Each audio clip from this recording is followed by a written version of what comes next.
नमस्कार दोस्तों, स्वागत है आपका वायरल उत्तर प्रदेश में। दोस्तों, पुरानी पेंशन बहाली की मांग अब देशव्यापी हो चुकी है। संसद में चर्चा के पश्चात अब राज्यसभा में भी पुरानी पेंशन बहाली की मांग को बहुत जोरों से उठाया गया है।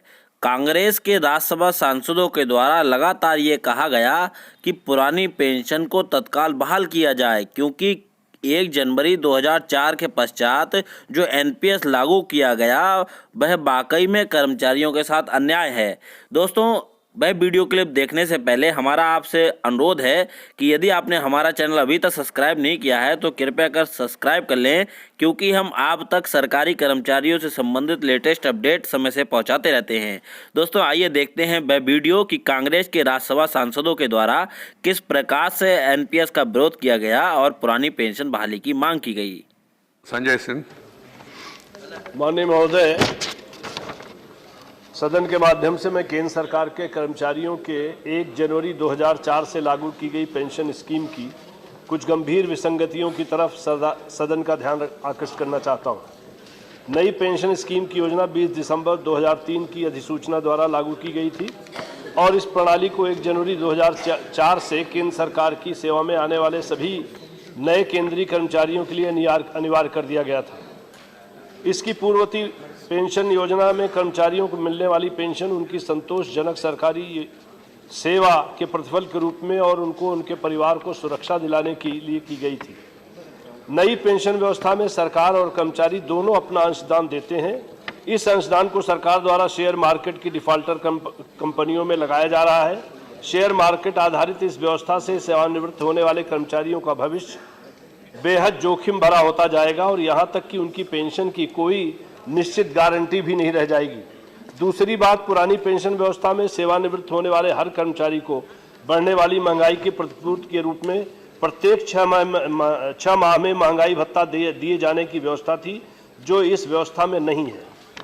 पुरानी पेंशन व्यवस्था में सरकारी कर्मचारी के लिए सामान्य भविष्य निधि की अलग से व्यवस्था थी।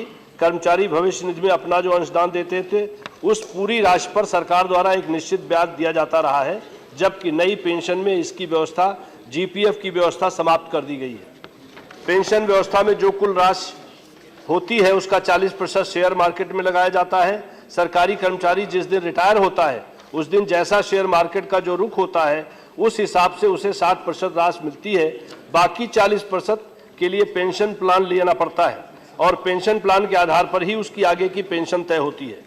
जैसा कि मैं बता चुका हूं, इस पेंशन की राशि में बढ़ती हुई महंगाई के लिए किसी भी तरह की सरकार द्वारा समय समय पर की जाने वाली प्रतिपूर्ति की कोई व्यवस्था नहीं है। नई पेंशन व्यवस्था में सरकारी कर्मचारियों के हितों का कोई ध्यान नहीं रखा गया है और उनकी सेवानिवृत्ति के बाद के आगामी जीवन के लिए सुरक्षा की निश्चित गारंटी। मांग क्या है?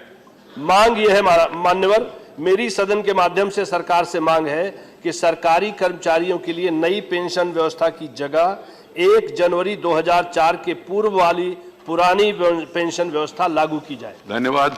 श्री करीम।